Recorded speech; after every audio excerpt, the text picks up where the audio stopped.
Herkese merhaba, kanalıma hoş geldiniz. Bu videomda sizlerle yakadan başlamalı elimde görmüş olduğunuz hoş hırka yapılışını paylaşacağım. Hoş diyorum çünkü görüntüsünü çok beğendim. Yumuş yumuş bir yapısı var. İpimi kilogram halinde temin ettim. Açıklama kısmına linkini bırakıyor olacağım. Daha doğrusu ismini bırakıyor olacağım. Kendi dediğiyle Instagram adresi üzerinden iletişime geçebilirsiniz. Yumuş yumuş güzel bir ip. Şöyle yakından sizlere göstermek istiyorum. Şimdi bu S beden 36 beden için çalıştım ben. Beden büyütmesi yapmak istiyorsanız yakadaki başlamış olduğum sayı üzerine ilave edebilirsiniz. Çok aklınızı karıştırıyorsa sayıların üzerine ben bir şema halinde oluşturuyorum ya başlangıçta. Üzerine her bölüme 3-4 ilmek ilave ederek, yani her bölüm için örneğin kola 4 tane, sırta 4 tane, İşte diğer kola 4 tane şeklinde ilave ederek beden büyütmesi yapabilirsiniz. Ya da hiç aklım karışmasın diyorsanız arttırma noktasına daha fazla arttırma yaparak da genişletebilirsiniz. Ama burada hiç sayınızda değişiklik yapmadan arttırma yapacağınız noktada beden büyütmesi yapmaya çalışırsanız kolunuz da aşağıya doğru kayacaktır. O yüzden mutlaka sayılar üzerine değişiklik yapmanız gerekiyor. Şimdi yapılışına geçmeden önce ölçümü de paylaşmak istiyorum sizlerle. Uzunluğunu ölçtüğümde yaklaşık 51 santim ölçüsünde. Şöyle genişliği 44 santim genişliğinde, bir tane kenar genişliğim 19 santim genişliğinde. Hemen kol ölçüsünü de paylaşmak istiyorum. Yakadan itibaren kolu ölçtüğümde 65 santim. Kol altı noktasından itibaren ölçtüğümde ise 43 santim. Kol altı noktasından gövde uzunluğu 32 santim ölçüsünde. Bu tamamıyla kendime göre ayarlamış olduğum sayılar. Boyu sizin için kısa geliyorsa, genelde hep kısa çalıştığımı söylüyorsunuz. Kısa geliyorsa düz örgü olduğu için boyu istediğiniz kadar uzatabilirsiniz. Ben kendime göre bir ayarlama yaptım. Dediğim gibi düz örgü olduğu için kolaylıkla boy uzatması yapabilirsiniz. Ya da daha da kısa tercih etmek isterseniz kısa yapabilirsiniz. Yapılışına geçmeden önce videoyu beğenmeyi, yorum yapmayı ve kanalıma abone olmayı unutmayın lütfen. Instagram'da takip etmiyorsanız açıklama kısmına link bırakıyorum. Tıklayıp takip edebilir. Orada yaptıklarınızı beni etiketleyerek paylaşabilirsiniz. Şimdi beraber yapılışına geçelim. Yapılışına geçmeden önce sayılarımdan bahsetmek istiyorum. Hırkam 58 tane ilmek ile başlangıç yaptım. Bakın burada dilerseniz ekran görüntüsü alabilirsiniz. Yazım bir tık küçük olduğu için okumakta zorlanıyor olabilirsiniz. Ama kısaca ben başlangıçta yapmamız gerekenleri bu şekilde not aldım. Şimdi burada 58 tane ilmek ile başlangıç yapıyoruz. 58 tane ilmeğin dağılımını yapıyorum. Bunu nasıl yapıyorum? Bu şekilde bir şema oluşturdum. Burada sırt parçam için 36 tane ilmek ayırdım. Kol parçam için 10, 10 ve öndeki arttırma yapacağımız yaka kısmımız için bir tane şeklinde 2 tane ilmeğimi ayırdım. Ve burayı topladığımızda toplamda 58 tane ilmek yapıyor. Şimdi burada beden büyütmesi yapmak isterseniz buradaki sayınız önemli. Örneğin daha fazla bir sayı yaptıysanız sayı dağılımınızı kendinize göre yapabilirsiniz. Ya da sayı dağılımında aklım karışıyor derseniz buradaki sayılar üzerine ekleme yaparak da kendi sayınızı oluşturabilirsiniz. İlmek sayınızı. Diğer türlü arttırma noktasına kadar ilerliyoruz. Fakat kol çok fazla geniş olsun istemediğimiz için yine beden büyütmesi için buradaki sayılarda değişiklik yapmanız gerekiyor. Ben S beden 36 beden için çalıştım. Şimdi beraber başlangıç yapalım istiyorum. Burada 5 milim tığ kullanıyorum. Hemen şöyle ipimden belli bir miktarda ip ayırdım. Benim ilmek atma şeklim sizlere göre bir tık farklı olabilir. Siz nasıl ilmek alıyorsanız, nasıl başlangıç yapıyorsanız o şekilde başlayabilirsiniz. Burada modelle herhangi bir ilgisi yok. Şimdi bu ipin ortasına parmaklarımı yerleştirdim. Şu şekilde döndürdüm, bir halka oluşturdum. Oluşturmuş olduğum halkayı şişime takıyorum ve ipimi çektim. Daha sonrasında buradaki yumaktan gelen ipi parmağıma doladım. Ayırmış olduğum ipi halka şeklinde yapıyorum ve ipi aldım, şişe taktım, çektim. Döndürdüm, aldım, çektim. Bakın parmağımdaki ipi çekiyorum, sıkı tutuyorum buradaki ipimi ve burada ayırmış olduğum ipi çekiyorum. Ve bu şekilde 58 tane ilmeğe ulaşana kadar devam ediyoruz. 58 tane ilmeğe ulaştıktan sonra son ilmeğimde bir düğümleme yaparak ilmek atmamızı kapatmış olduk. Şimdi buradan sonra ilk sıramızda ters örgü yapıyoruz. Ters örgü, ipimiz önde, ilmekten şişimi geçiriyorum. İpim önde çektim. Yandaki ilmeğimi şişimi geçiriyorum. İpimi önde çekiyorum. İpimi önde çekiyorum ve tüm ilmeklerimi ilk sıra boyunca ters örgü yapıyorum. Şimdi sıra sonundaki son ilmeğimiz çift ilmek gibi gözüküyor ama tek ilmek olarak örüp sıramızı tamamlıyoruz. Şimdi örgümün diğer tarafına döndüm. Burada sadece ilmek ayrımı yapacağız ve ilk başlangıçtaki bir tane olan ilmeğimizi arttırma yapıyoruz. Bunu nasıl yapıyorum? İlk ilmeğimi örmeden şişime aktardım. Tek bir tane ilmek ayıracaktım ön kısmı için. Hemen şuradaki bakın ara boşluktaki ilmeği şöyle yukarıya doğru çekiyorum. Ve buradaki ilmeği şişime taktım. Daha sonra yine şişimi geçirdim. İpimi arkada düz örgü olarak yaptım. Şimdi o bir tane ilmeğimiz ikinci sıramızda 2 tane ilmek oldu. Ve ilmek belirleyicimi takıyorum. Kol için 10 tane ilmek ayırmamız gerekiyor. Hemen yandaki ilmeğe geldim. Düz örgü yapıyorum. Bundan sonra 2, 3, 4, 5, 6, 7, 8, 9 ve 10. 10 tane ilmeğimi ördükten sonra ilmek belirleyicimi takıyorum. Daha sonra kol parçamı ayırdıktan sonra sırt parçam var. Sırt parçamız için 36 tane ilmeğimiz vardı. 1, 2, 3, 4, 5, 6, 7, 8, 9, 4, 35 ve 36 tane ilmeğimi ördüm. Sırt parçam için yine ilmek belirleyicimi takıyorum. Devamında 10 tane ilmeğe ihtiyacım var. Kol için 2, 3, 4, 5, 6, 7, 8, 9 ve 10. 10 tane ilmeğimizi ördükten sonra ilmek belirleyicimizi taktık. Sıra sonunda bir tane ilmeğimiz kaldı. Başlangıçtaki gibi sıra sonundaki tek ilmeğimizde de arttırma yapıyorum. Hemen şurada aradaki boşluktaki ilmeğimi çekiyorum. Bakın arkadan öne doğru taktım şişimi. Daha sonra bunu şişe takıyorum ve taktığım şişte düz ilmek olarak ördüm ve son ilmeğimi de düz ilmek yaparak 2 tane düz ilmekle sıramı tamamlamış oldum. Şimdi örgümün diğer tarafına dönüyoruz. Arka tarafına döndüğümüzde ters örgü yapıyoruz ve bu sırada herhangi bir arttırma yapmıyorum. İlk ilmeğimi örmeden aktardım. İkinci ilmeğim ters örgü. İlmek belirleyicimi aktarıyorum ve devam ediyorum. Tüm ilmeklerimi sırasıyla ters örgü yaparak devam etmeye. Sıramı tamamladıktan sonra örgümün ön tarafına dönüyorum. Bu sıramızda yine örgümüzün ön tarafında herhangi bir arttırma yapmıyoruz. 2 tane ilmekle devam edeceğim. İlk ilmeğimi örmeden aktardım. İkinci ilmeğim düz ilmeğimi yaptım ve ilmek belirleyicimi aktardım. Devamında hemen birinci ilmeğimi düz örgümü yaptım. Aradaki bakın ilmeğimin boşluğundan şişimi arkadan öne doğru geçiriyorum ve ipimi çekip şişe takıyorum. Daha sonrasında düz örgümü yaptım ve bir kez arttırmamı yaptım. Şimdi diğer ilmek belirleyici öncesinde bir tane ilmeğimiz kalana kadar devam ediyoruz örgümüze. Hemen son 2 tane ilmeğim kaldı. Bakın burada bir tane ilmeğim kaldı ilmek belirleyici öncesinde.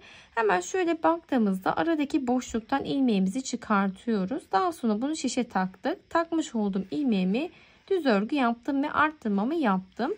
Düz örgümü yapıyorum ilmeğimi. Daha sonra ilmek belirleyicimi aktardım. Hemen buradaki noktada düz örgü, aradaki ipi çıkartıyorum. Şişe taktım. Ve arttırmamı yaptım. Şimdi diğer tarafta ilmek belirleyicimin olduğu noktaya kadar devam ediyorum. İlmek belirleyicim olduğu noktaya kadar geldim. Son bir tane ilmeğim kaldı. Aradaki boşluktaki ipimi çekiyorum. Bakın şişimi arkadan öne doğru geçirdim ve buradaki şişime ilave ettim. İlave etmiş olduğum ilmeği düz örgü yaparak arttırmamı yaptım. Devamında yanda bir tane ilmeğim var, düz örgü. İlmek belirleyicimi aktardım. Bir tane düz örgü. Hemen aradaki boşluktaki ipimi çekiyorum. Şişime taktım ve düz örgümü yaparak arttırmamı yaptım. Şimdi ilmek belirleyici öncesine kadar devam ediyorum düz örgüme. İlmek belirleyici öncesinde bir tane ilmeğim kaldı. Aradaki boşluktaki ipimi çektim. Şişime takıyorum ve düz örgümü yaparak arttırmamı yaptıktan sonra son ilmeğimi de düz örgü yaptım ve ilmek belirleyicimi aktardım. Bu bizim sıra sonunda başlangıçtaki gibi arttırma yapmadan sıramızı tamamlıyoruz. 2 tane düz örgümü yaparak sıramı tamamladım. Burada örgümün arka kısmına dönüyorum. Arka kısmında herhangi bir arttırma yapmıyoruz. Tüm ilmeklerimizi aynı şekilde örüyoruz. İlk ilmeğimi örmeden aktardım. İkinci ilmeğim ters ilmek. İlmek belirleyicimi aktarıyorum ve ters ilmek şeklinde sıramı tamamlayıp geliyorum hemen.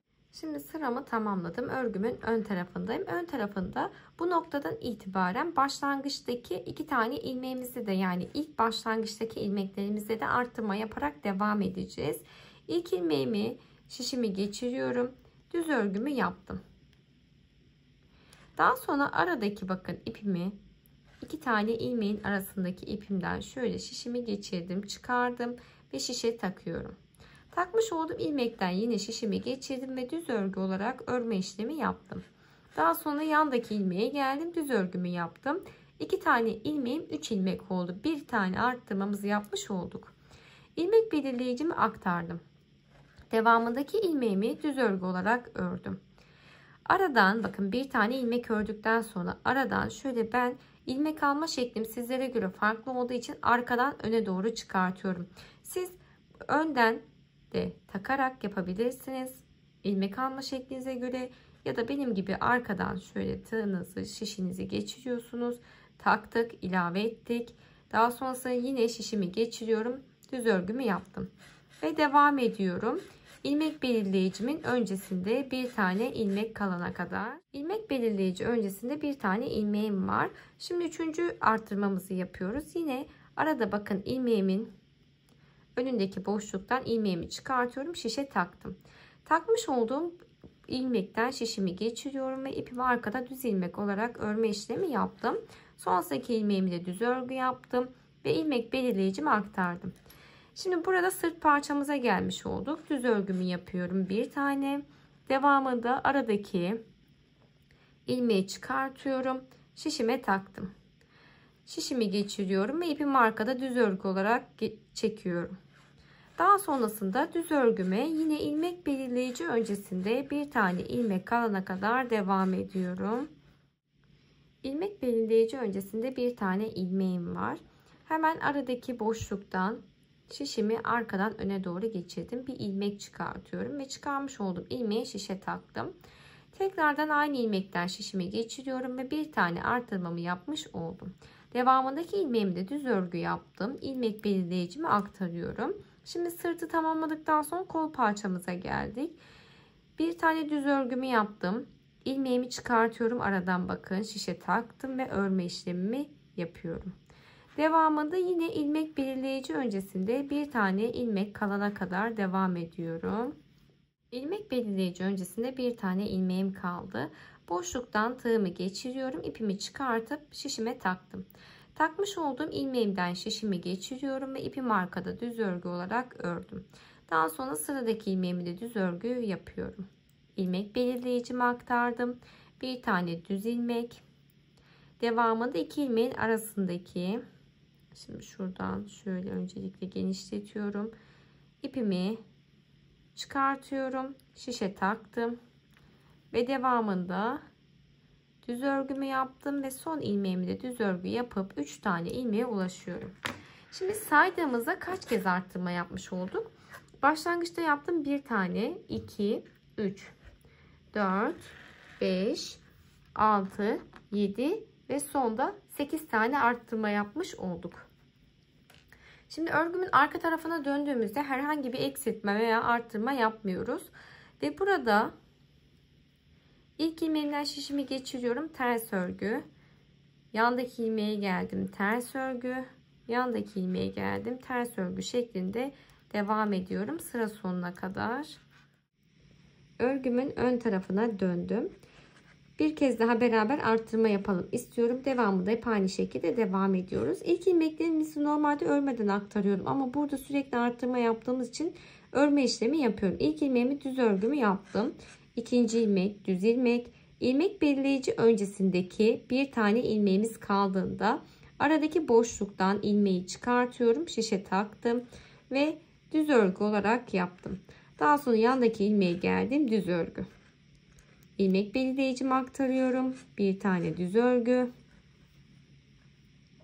Devamında hemen aradaki boşluktan ilmeğimi çıkartıyorum. Şişe taktım ve düz örgümü yaptım. Şimdi düz örgü yaparak devam ediyorum. İlmek belirleyici öncesine kadar. İlmek belirleyici öncesinde bir tane ilmeğim kaldı. Hemen aradaki boşluktan ilmeğimi çıkardım. Şişime takıyorum. Takmış olduğum ilmeğimden şişimi geçirdim. Düz örgümü yaptım. Yandaki ilmeği de düz örgü yapıyorum ve ilmek belirleyicimi aktardım. Şimdi kol için arttırmamızı yapmış olduk. Sırt parçama geçtim. Düz örgü. Aradaki ilmek çıkartıyorum. Şişe taktım. Şişimi geçirdim. Düz örgü. Yandaki ilmeğe geldim. Düz örgü şeklinde ilmek belirleyici öncesinde bir tane ilmeğim kalana kadar devam ediyorum. İlmek belirleyici öncesinde bir tane ilmeğim kaldı. Boşluktan hemen şişimi geçirip ipimi çıkartıyorum ve şişime taktım. Daha sonra düz örgü olarak örme işlemimi yaptım. Yandaki ilmeğe geldim. Düz örgü. İlmek belirleyicimi aktardım. Düz örgümü yapıyorum. Aradan ilmeğimi çıkarttım. Şişe takıyorum ve yanına bir tane daha ilmek alıp düz örgümü yaptım. Aradan ilmeğimi çıkartıyorum. Şişe taktım. Takmış olduğum ilmeğimden şişimi geçirip düz örgümü yapıyorum. Ve yine aynı şekilde devam ediyoruz. İlmek belirleyici öncesinde bir tane ilmeğim kalana kadar devam ettim. Aradan ilmeğimi çıkartıyorum. Şişe taktım. Takmış olduğum ilmekten şişimi geçiriyorum. Düz örgümü yaptım. Yandaki ilmeğe geldim. Düz örgü. İlmek belirleyicimi aktardım. Düz örgümü yapıyorum. Sonrasından boşluktan ilmeğimi çıkartıp şişe takıyorum ve şişimi geçirip düz örgümü yaptım. Yine aynı şekilde devam ediyorum ve yaka için 4 tane ilmeğe ulaşmış oldum sıra sonunda. Şimdi baktığımızda yine sayalım kaç tane arttırma yaptık. Öncesinde yapmıştık. 1, 2, 3, 4, 5, 6, 7, 8 tane arttırmamızı yapmış olduk. Şimdi örgümün arka kısmına dönünce herhangi bir arttırma yapmadan ters örgü şeklinde sıra sonuna kadar devam ediyorum. Ön tarafına geldiğimde yine aynı şekilde 8 tane arttırma yapıyorum. Bu hep bu şekilde devam ediyor ta ki istemiş olduğumuz uzunluğa ulaşana kadar. Şimdi ben istediğim arttırma uzunluğuna ulaştım. Burada ön parçamda son sıramda 19 tane ilmeğe ulaştım. Başlangıçta bir tane ilmeğimiz vardı. Arttırmamla son sıramda 19 ilmek. Kol için 10 ilmekle başlamıştık. 45 ilmeğe ulaştım. Sırt parçam için ise 36 tane ilmeğimiz vardı. 71 tane ilmeğe ulaştım. Şimdi burada kol parçalarımızı ayıracağız. Gövdeyi aynı şekilde devam edeceğiz.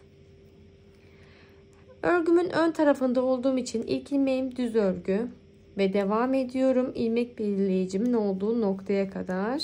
İlmek belirleyicimin olduğu noktaya geldiğimde şimdi ben burada misineye aktarma yapacağım ama sizin fazladan misinalı şişiniz yok ise, misinanız yok ise direkt ipe de aktarma yapabilirsiniz. Buradaki kol için ayırmış olduğum 45 tane ilmeğimi bakın tek tek içerisinden kaçırmadan geçirip aktarma yapıyoruz. 5 tane ilmeğimi aktardıktan sonra bu şekilde ilmek kapatıcılar ile kapattım. İlmeğim kaçıp da sökülme olmasın diye ve burada bırakıyoruz bu şekilde. Şimdi sırt parçama devam ediyorum. Bakın arada kolu atlamış olduk.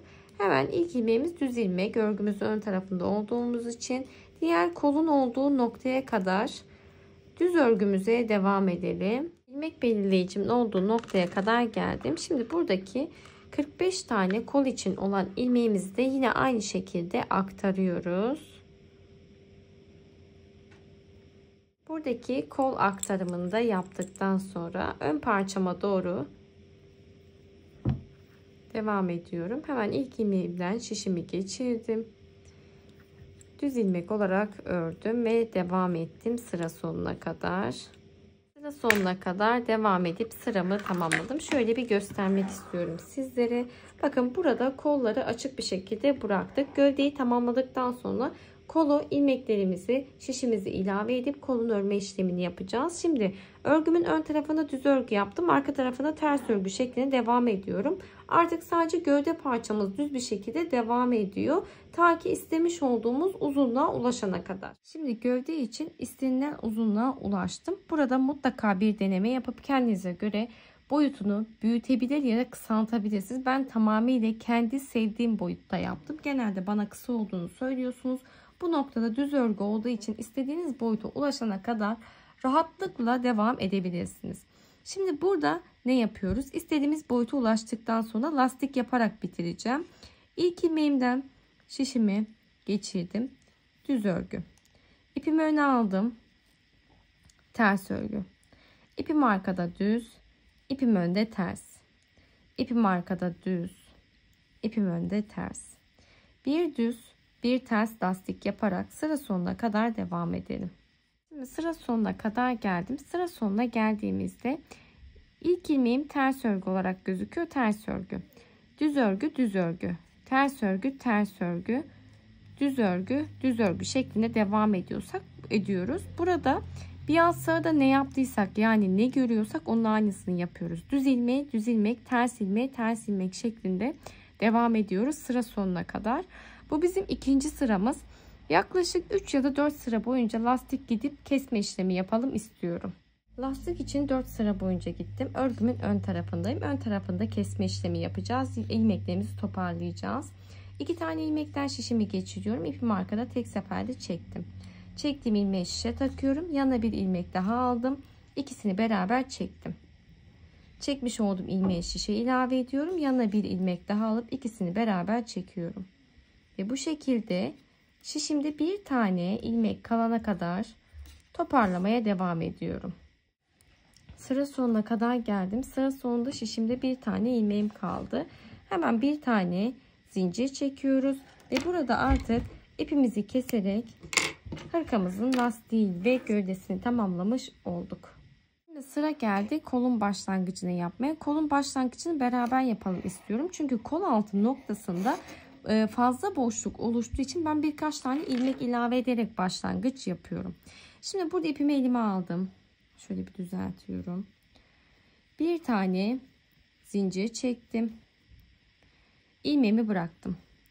Daha sonra bakın şöyle düzelttiğimizde aradaki boşluğumuz var. Buradaki ilk boşluktan tığımı geçirdim. İpimi çektim ve bir tane zincir çekiyorum. Sadece başlangıç için. Bir tane ilmeğimi çıkardım. Yandaki boşluğa geldim. 2. Yandaki boşluğa geldim. 3. Şöyle bakıyorum. Buradaki boşluğa geldim. 4 ve 5. Toplamda 5 tane ilmek ilave ediyorum. Bakın arada ne kadar boşluk olursa olsun toplamda 5 tane ilmek çıkartıp şişime takıyorum. Bunu sağ taraftaki şişime ilave ediyorum. En son sıra sonunda örme işlemi yapacağız. Şimdi buradaki ilmeğimden başlangıcımı yapıyorum. İlk ilmeğimden şişimi geçirdim. İpim arkada, düz örgü. Yandaki ilmeğe geldim, düz örgü. Yandaki ilmeğe geldim, düz örgü. Modelimiz düz örgü olarak devam ediyor. Şimdi burada sıra sonundaki 5 tane ilave etmiş olduğum ilmeğimi de düz örgü yapıyorum. Misina şiş yaptığımız için dönerek istediğiniz kol uzunluğuna ulaşana kadar düz örgümüze devam ediyoruz. İstediğimiz kol uzunluğuna ulaştıktan sonra sıra geliyor lastiğe. Lastiği nasıl yapıyoruz? Öncelikle burada 3 tane ilmekli bir eksiltme yapacağım. Çünkü lastik kısmı birazcık daha böyle sıkı dursun istediğim için. Şimdi beraber ilk eksiltmemizi yapalım. Bakın 2 tane ilmekten şişimi geçirdim. Ve ipim arkada tek seferde çekiyorum. Devam ettim. 1, 2, 3 tane düz. Devam ettim. 2 tane ilmek şişimi geçiriyorum. Tek ilmek olarak çektim. 1, 2, 3. Şimdi eksiltme yapıyorum. 2 tane ilmekten şişimi geçirdim ve tek seferde çektim. 1 2 3 eksiltmemizi yapalım. 2 tane ilmekten şişimi geçirdim. Tek seferde çektim. Hemen şöyle şişimi düzeltiyorum.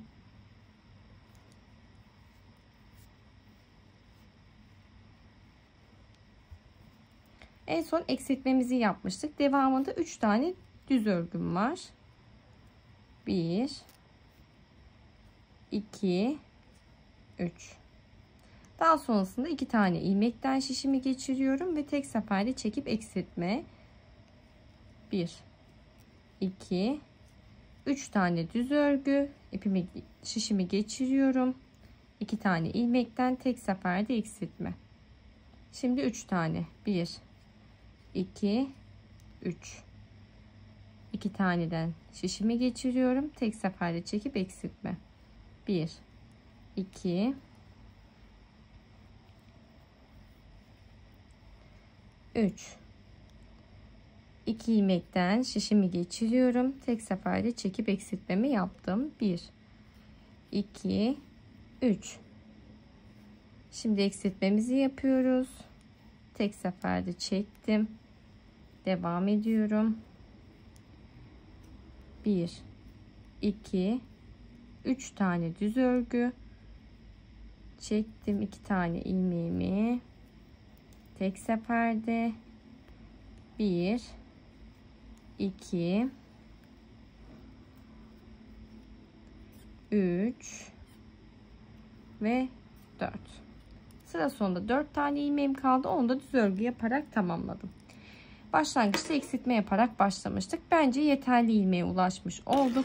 Şimdi burada bir düz bir ters lastik yapıyoruz. İlk ilmeğim ipim arkada, düz örgü. İpimi öne aldım, ters, düz, ters, düz, ters şeklinde sıra sonuna kadar devam ediyorum. Başlangıç noktama geldiğimde düze düz ilmek, terse ters ilmek şeklinde devam ediyoruz. Sanki burada istediğiniz lastik uzunluğuna ulaşana kadar devam edip gelelim. Lastik için 6 sıra boyunca gittim. Bence yeterli genişlikte oldu. Bakın bu kadar gitmiş olduk. Şimdi burada tüm ilmeklerimizi toparlayarak kesme işlemi yapacağız. Yine düz kesme işlemi yapıyoruz. 2 tane ilmekten şişimi geçiriyorum bakın. İpimi arkada tek seferde çektim. Çektiğim ilmeği şişe taktım. Yanına bir ilmek daha alıyorum. İkisini beraber çektim. Çektiğim ilmeği şişe takıyorum. Yana bir ilmek daha aldım. 2 ilmeğimi tek ilmek olarak çektim. Çekmiş olduğum ilmeği şişe takıyorum. Yanına bir ilmek daha alıp tek seferde çekiyorum. Bu şekilde şişimde bir tane ilmek kalana kadar devam ediyorum. Şişimde tek bir tane ilmeğim kaldığında ilmeğimi bırakıyorum. Örgümün iç kısmından dış kısmına şişimi geçirdim. Burada tığ yardımıyla da yapabilirsiniz. Ve örgümün iç kısmına ilmeğimi çektim. Burada hemen şöyle bir tane zincir çekiyoruz ve ipimizi kesiyoruz. Çünkü artık kolu tamamlamış olduk. Hemen şöyle düzeltip göstermek istiyorum. Gayet güzel oldu. Aynı şekilde diğer kolu da tamamlayıp geliyoruz. Şimdi tüm hırkamızı tamamladıktan sonra sıra geliyor lastik. Ön yaka bir bütün halinde ilmek çıkartacağız şişimizi. Daha sonra lastiğimizi örme işlemi yaparak tamamlayacağız. Burada lastik çıkarmayı nasıl yapıyoruz? Hemen şöyle ipimi elime aldım. Bir tane zincir çektim. Burada bir tığ yardımıyla çıkartırsanız daha kolay ilmek çıkartabilirsiniz. Şimdi burası benim gövdemin başlangıç noktası. İlk boşluktan tığımı geçiriyorum. İlmeğimi içerisinden çektim. Bir tane zincir çektim. Sadece başlangıç için bir tane zincir çekiyorum ki sabitleyebilmek adına. Şimdi ipim tüylü yapıda olduğu için çok net göremiyorsunuz. Yandaki boşluğa geldim. Yandaki boşluğa geldim. Yandaki boşluğa geliyorum bakın. Ve burada çıkarmış olduğum ilmekleri şişime ilave ediyorum. Her boşluktan tığımı geçirebildiğim her boşluktan ilmek çıkarmaya çalışıyorum. Burada arada çok atlama yaparsanız ilmeklerinizde yani atlama yaparsanız yukarıya doğru toplama olacak. Bu da gövde kısmının üste doğru yamulması demek. Ya da çok bol olursa ilmeklerimiz bu sefer de marullaşma olabiliyor. O yüzden sırasıyla her boşluktan ilmek çıkarmaya özen gösteriyoruz. Ve buradaki gövdede başlangıcımı yaptım. Yakaya doğru devam ediyorum. Daha sonra buradaki gövdeye kadar ilmeklerimi toparlıyorum. Size bahsettiğim gibi tüm ilmeklerimi şişime toparlayıp geldim. Şu an örgümün iç tarafındayım. İlk ilmeğimden şişimi geçiriyorum. Düz örgümü yaptım. Yandaki ilmeğe geldim. İpim önde, ters örgü. İpimi arkaya aldım. Düz. İpimi öne aldım. Ters. Arkaya aldım. Düz. Öne aldım. Ters. Aynı kolda ve diğer lastik gövde lastiğinde yapmış olduğumuz gibi bir düz bir ters lastik yaparak devam ediyoruz. Sıra sonuna kadar geldikten sonra bir bütün halinde devam ediyoruz çünkü. Buradaki noktaya kadar geldiğimizde bir üst noktaya dönüş yapıyoruz. Ne görüyorsak aynısını yaparak istediğimiz lastik uzunluğuna ulaşana kadar devam edelim. Şimdi 3 sıra boyunca gittim. Bence yeterli oldu lastik için. Dilerseniz daha da uzatma yapabilirsiniz. Şimdi burada ilmeklerimizi toparlayacağız. Kesme işlemi yapacağız. Şöyle hemen şişimi düzeltiyorum. Ve ilk 2 tane ilmekten şişimi geçirdim. İpimi arkada düz örgü olarak çektim. Çekmiş olduğum ilmeği şişe takıyorum. Yanına bir ilmek daha, ikisini beraber çektim. Çektiğim şişe taktım. Yanına bir ilmek daha alıp ikisini beraber çekiyorum. Bu şekilde şişimizde bir tane ilmek kalana kadar toparlamaya devam ediyoruz. Lastiğin kesme işlemini tamamladım ve bu noktaya bağlayabilmek için, önünü kapatabilmek için bu şekilde kurdele sabitledim. Kalın bir kurdele tercih ettim. Bence çok güzel oldu. Rengi de uyumlu olduğunu düşünüyorum. Farklı renkte tercih edebilirsiniz. Videoyu beğenmeyi, yorum yapmayı ve kanalıma abone olmayı unutmayın lütfen.